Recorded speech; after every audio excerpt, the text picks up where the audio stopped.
Eh bien, salut tout le monde, c'est Sébastien C4, j'espère que vous allez très bien, moi ça va très bien. Aujourd'hui, on se retrouve pour une nouvelle vidéo débrief. Et oui, je fais cette débrief un peu tard en fin de semaine, mais surtout, je me reposais, voilà, ne faites pas attention. Donc, en tout cas, j'espère que vous allez bien. Nouvelle vidéo aujourd'hui pour une petite débrief suite au match qui a eu lieu dimanche entre l'Italie et la France pour la dernière journée de la Nations League. 3-1 à l'équipe de France qui ont gagné à Milan, alors que l'Italie ont gagné 3-1 au Parc des Princes. Au moins, la France ont pris la revanche et ça, c'est cool à voir. Mais en tout cas, petit résumé du match et ensuite, on va parler aussi du tirage au sort parce qu'il y a eu le tirage au sort qu'il y a eu pour les quarts de finale de la Ligue des Nations. Donc là, j'ai hâte de vous dire juste après qui ça va être parce que je viens seulement de découvrir, mais là, vous allez être choqués pour certains. Donc tout d'abord, j'ai dit n'hésitez pas à laisser des pouces bleus, des commentaires. Donc c'est parti.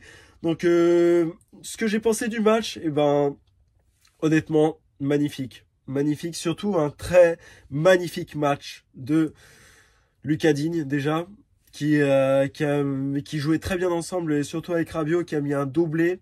Et Lucas Digne a frappé un coup franc, mais le but n'a pas été accordé parce que le gardien italien n'a pas été touché. C'était pas le gardien Donnarumma, c'était un autre. Donc voilà. Donc, qu'est-ce que j'ai pensé du match? En tout cas, c'était génial. On a vu une équipe de France collective qui jouait ensemble, qui faisait ça, même si offensivement, attaquant, c'était pas trop ça non plus. Mais honnêtement, j'ai trouvé ça juste génialissime. Et en plus, je vais mettre le classement juste là. Donc on est officiellement premier. Donc même si on a égalité en termes de nombre de victoires et nombre de nuls et de défaites avec l'Italie, mais on a plus de différence de but. Donc la différence de but fait, on va dire, voilà, la différence. Hein, voilà, c'est comme ça, c'est le jeu. Faut l'accepter. Hein. Donc voilà, c'était un très très bon match. Moi, j'ai rien d'autre à rajouter. C'est le but de l'équipe de France, c'était aujourd'hui prendre la revanche suite aux mascarades qu'il y a eu face à l'Israël. Mais bon. Excuse-moi si je vous dis dans la dernière vidéo qu'il n'y a pas eu de ce problème entre France et Israël et les supporters. Aussi, il y a eu des problèmes, mais moi, je suis sorti du bon côté. Donc, mais désolé si les informations ont été un peu erronées. Donc, voilà. Donc, c'est une petite vidéo tranquille aujourd'hui. Bah, honnêtement, je ne m'y attendais pas du match. Franchement, c'était une réelle surprise de savoir qu'on est capable de... La France capable de gagner à Milan. Oui, j'ai le t-shirt extérieur parce que... De toute façon, c'est le t-shirt que je porterai parce que on sera le premier match en quart de finale sera à l'extérieur et voilà, c'est le maillot que je porterai parce qu'il est magnifique. Donc voilà. Donc honnêtement, j'ai rien d'autre à dire. Franchement, c'est juste génial. Donc j'ai rien d'autre à dire. Donc là, préparez-vous parce que là, on a des adversaires de taille. Parce que préparez-vous ce qu'on va avoir. Et si je vous dis au classement qu'on a eu. Bon, déjà, je vais tomber sur le poste de l'équipe de France, vous allez être choqués. Franchement, hop. Et voilà. Et on a nos futurs adversaires, voilà. Voilà. La France affrontera officiellement la Croatie en quart de finale. Ça va faire drôle quand même. La France-Croatie. Sachant que j'ai envie de dire, France-Croatie, c'est devenu un peu une petite habitude, la ref à la Coupe du Monde 2018, puisqu'on l'a gagné, qu'on a affronté la Croatie à la finale de la Coupe du Monde en Russie en 2018, donc c'était génial. C'était une super finale 4-2. Même si j'ai regardé les derniers matchs de la France en termes de résultats face à la Croatie, c'est pas trop ça non plus.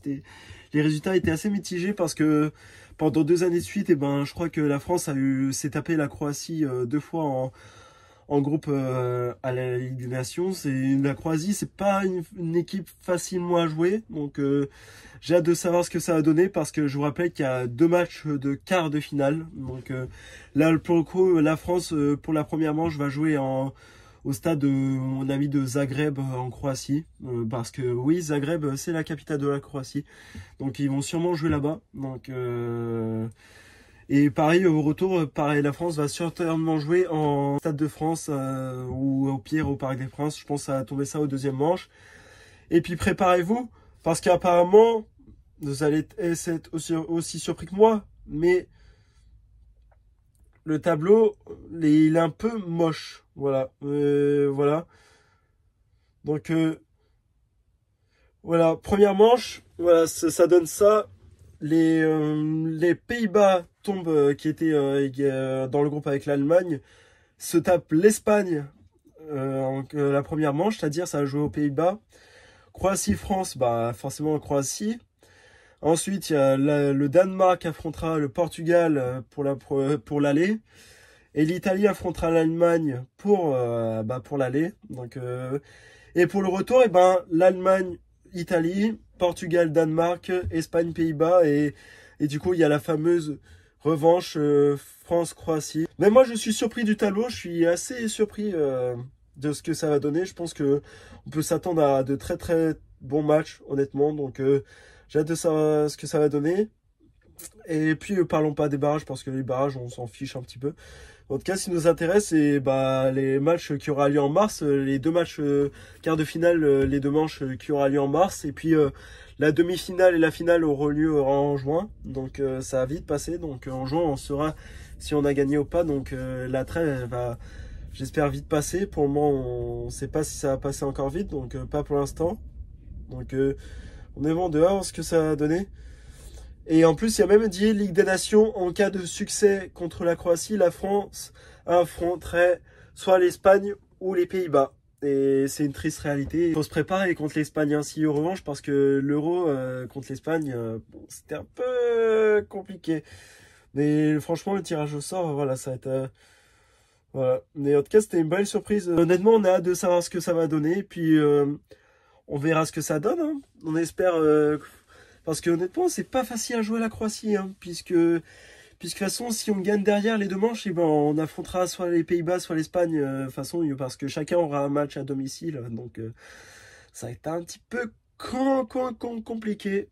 Donc c'est le cumul des deux scores, c'est un peu comme la Ligue des Champions, vous avez un match aller et retour, vous affrontez les deux équipes. Là, c'est un peu le fonctionnement pour la Ligue des Nations en quart de finale.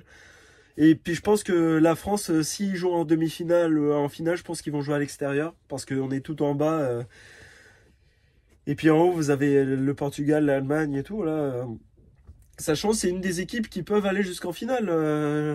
Parce que l'Italie et l'Allemagne, l'une d'entre eux va affronter le Portugal ou le Danemark en quart de finale. Et à l'inverse, voilà, on verra ce que ça va donner en finale. Mais pour le moment, on n'y est pas encore parce que la demi-finale et la finale, il y a 3 jours d'intervalle entre la demi-finale et finale qui aura lieu début juin. Donc honnêtement, ça va pas passer très très vite. Donc je pensais pas que ça fonctionnait comme ça, ce genre de tirage au sort. Donc très cool d'aller sur internet et de vous montrer vite fait. Je vais pas montrer l'extrait parce que j'ai pas envie d'avoir des problèmes de droit. Mais en tout cas, voilà, c'est cool. J'ai hâte de voir ce que ça va donner. Et puis, honnêtement, on va voir ce que ça va donner. Mais en tout cas, préparez-vous. Déjà, la trêve est finie pour l'instant. On verra ce que ça va donner vite fait pour après. On espère que ça va vite passer.